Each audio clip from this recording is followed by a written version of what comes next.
Someone once asked me what gets you up in the morning. For me, I do wake up early, and there's usually something that I need to get done.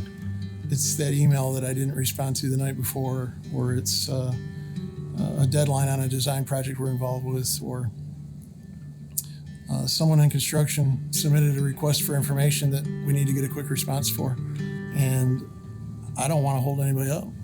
Making a decision to become an engineer was sort of a process. I don't know that I could really point at any one thing that led to that, but it probably started with my parents, who are both in the service industry. My father was a police officer and my mother was a nurse. That is sort of in my DNA. Serving people is a big part of what I enjoy doing. I was really, I think, encouraged by my grandfather through his involvement in designing a family cottage, and I got to watch him do that, and it was quite enjoyable. And then later got to enjoy seeing the construction of that cottage, and I really think ever since then I have really been sort of passionate about design and construction. Early in life, my wife and I decided to build a home. At the age of 22, we did most of the work ourselves. There was very little we didn't do. Right from the day of closing, I was out there with a chainsaw cutting down the trees and renting equipment to move the earth and framing the house and everything. So when I joined CPL, it was on one of the lower legs on the ladder, so to speak. I was an engineering technician, very involved with production work on design projects. Shortly thereafter, I was given the opportunity to go back to school to get my bachelor's degree. I did that at RIT, Rochester Institute of Technology, back in the early 90s, and shortly thereafter got licensed as a civil engineer. I think one of the key projects that I've been involved with that was sort of a career project was the Suwannee Town Center.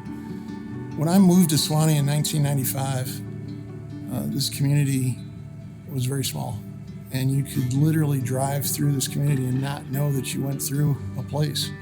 It started as a 65-acre master plan that we led, and worked with a lot of different people, a lot of different professionals and elected officials and citizens, and that led to us actually designing a corner park for downtown that didn't exist yet. And over the years, we've seen that project evolve into truly becoming an identity for this community, giving the community a place that the citizens can be proud of is important.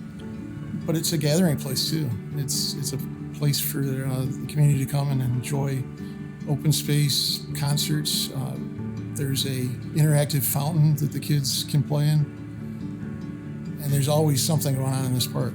I think we do create places that generate a lot of buzz. And I got to tell you, I don't think we need to take responsibility for all of it, because we're just one piece of the puzzle. The communities we work with play a huge leadership role beyond what we do. And I think it's that team effort that leads to success. I have a real passion for being involved in projects, and being involved has sort of evolved over time. Early in my career, it was involved in the production and design of the projects, and today it's much more in a leadership role, and I've really gained an appreciation for mentoring some of our younger staff, which is very rewarding. I actually have over 35 years of experience in this industry, and at some point you realize that there is an end out there someplace, and that time is very valuable.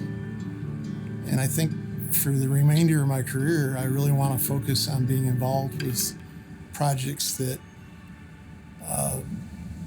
enhance communities. I mean, it's really about that, and seeing the lives of people being impacted. I'm Kevin, and I'd like to make an impact in your community.